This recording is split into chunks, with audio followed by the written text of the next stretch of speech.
My name is Corinne Miles, and I come from a small town called Petaluma, California.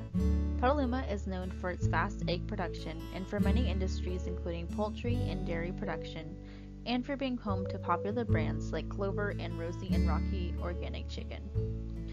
There is even an ice cream flavor named after Petaluma's terrible roads, the Petaluma Pothole Rocky Road.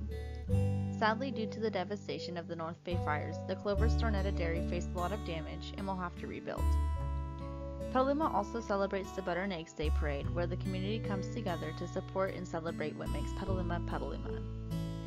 Even the movie American Graffiti was filmed in the historic downtown Petaluma, and to this day we celebrate the American Graffiti Show. Petaluma is also home to the brewery Lagunitas.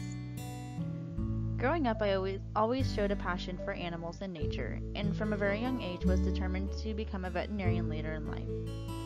Coming from two households, I was very fortunate to be able to experience living and caring for various types of pets, like lizards, geckos, frogs, fish, and chinchillas, as well as for domestic animals such as dogs and cats.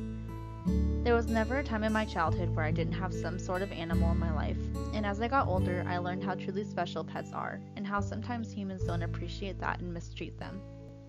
Learning that animals could be mistreated caused me to want to make a change and become their voice, and to research and discover better care products and more efficient ways to care for animals that are pets, as well as animals in the agricultural industry. Once I reached high school, I was able to participate in many opportunities that brought me closer to animals and finding ways to maximize their life.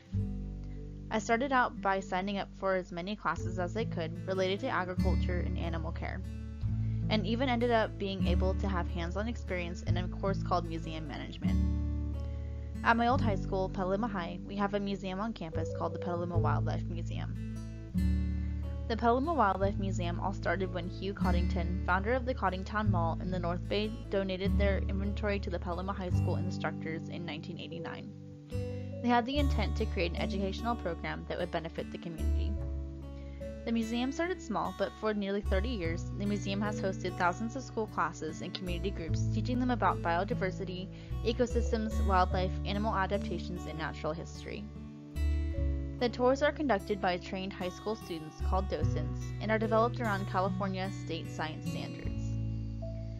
Grade school tour visits exhibits representing Africa, Asia, and North and South America. Students also explore our large mineral, fossil, and forestry displays. There are also hundreds of taxidermied animals, as well as live animals that engage children and bring the learning experience to life. Being a part of this museum allowed me to gain many necessary and beneficial skills, such as the responsibility for caring for the animals and exhibits housed in the museum, and public speaking, since we were required to give class tours to children that came for educational purposes. It was our responsibility to make sure we offered accurate and fun information, and we educated the children on the importance of proper care and behavior towards animals of many species.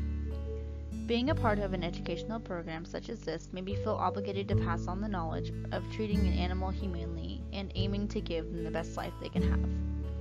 And by teaching the younger generations that importance, then in the future there can be less and less animal mistreatment in the domestic animals and in animals in agriculture. My goal for the future and to continue fighting for animal welfare has further developed since I have been at Chico State. I knew animals were my passion, and that was the career field I wanted to become successful in, so I began looking for new possible ways we can help improve animal welfare in agriculture. Animals being treated humanely is a demand from consumers that is only getting larger. If consumers know that the product they are buying was produced with animal welfare in the forefront, then they are more likely to purchase that product even if it's a little more costly. And they also feel good for contributing to a company that helps keep animals with their well-being in mind. More producers are seeing the positive correlation of consumers paying more for humanely produced meats and other animal byproducts, so they are doing what they can to keep up with this demand.